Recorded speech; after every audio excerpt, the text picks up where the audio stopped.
In Parshas Balak, we read of all the fascinating insights and comments and experiences that Bilam had throughout.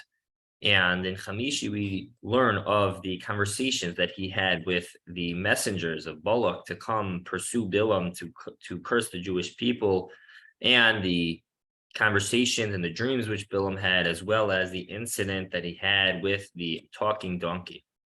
And Rabbi Frand, in the name of Rav Schwab, points out that Bilam, on the one hand, we know was an incredible individual. In fact, the Medrash tells us that Bilam was a Navi to refute the claim that of the non-Jewish nations that they didn't have a Navi, they didn't have someone so great like Moshe to talk to God. In fact, says the Medrash, that was Bilam. That was the potential of Bilam. That was at his core who Bilam was. And nonetheless, someone who had the potential to be so great, who had the opportunities to do things that most of us are beyond our wildest dreams, like talking to God and having a direct conversation with God, and like seeing a talking donkey. These things are things that were quite miraculous. And nonetheless, we notice that they become quite casual by Bilam.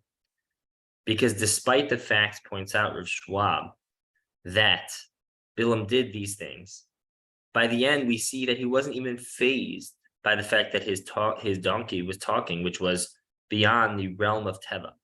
How could he have such things occur without him being amazed? And the answer of Schwab gives is that, yes, you had someone who was so great, but yet his downfall was his desensitization to these abnormal events. The fact that he took them for granted, he didn't appreciate them for what they were, and over time he became desensitized to the greatness of these events.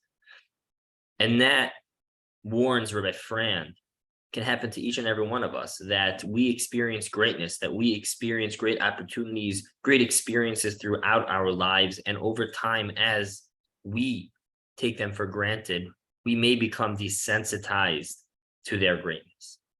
That's a message that we can learn from Bilam, that whatever we experience, the miracles in our own lives, of our everyday lives, not to take them for granted, not to become desensitized in the way that Bilam did, but to appreciate them for their greatness, which is a message that I want to give to everyone listening today, as this is my last of the 3-minute segments.